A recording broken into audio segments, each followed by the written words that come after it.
So last video I will send you guys is a couple little interesting tidbits with the machine. So sometimes if you're going to use it and some of these values may be missing, then you can click this arrow and some of these things will change on the bottom here. You'll go to change screen, and then you can hit this 4. So this is 3 with blood pressure trend, 4. So you can click 4, the screen will change and it will give you more values or some of the values that you may be missing.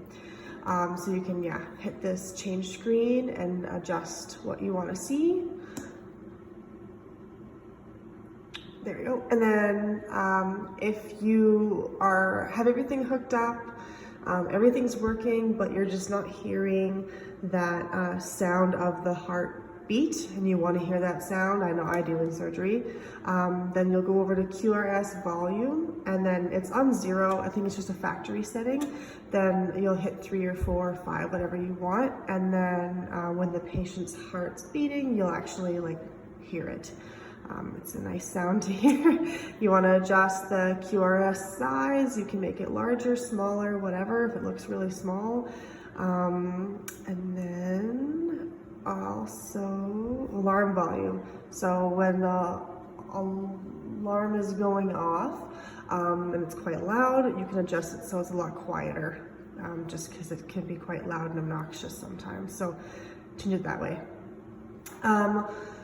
This pleth right here, it's the same color as the SpO2, it's blue, because this actually stands for the pleth wave, which actually shows how well the tissues that the SpO2 clip is, it's either on a tongue or the lip or something like that. This shows you how well the tissue is perfusing.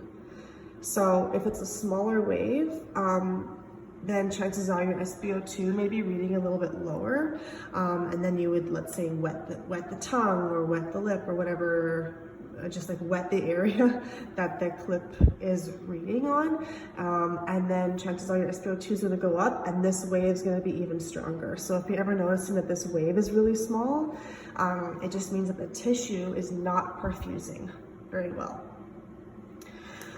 Also, this AWRR is airway respiratory rate, and this is the respiratory rate that you want to record. This number here is actually going to be the same as what, if you're choosing to use the ventilator, is going to mimic this number. This respiratory rate should be what this airway respiratory rate is.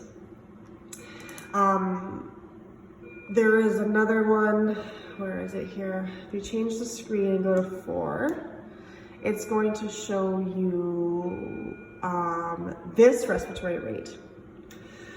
And this respiratory rate actually gets read by the ECG clips. I think it's the red clip that actually reads, oh my gosh, there you go, that actually reads respiratory rate. I did actually just kind of research that and found that out. So this respiratory rate right here is, this number comes from the ECG leads, the red ECG lead.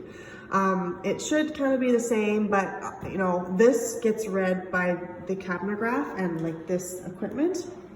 And then this one gets read by the ECG lead. So again, it should be the same, but sometimes it's off by a couple numbers, and it just, it's 2 different respiratory rate values, but this one's more accurate. So read this one.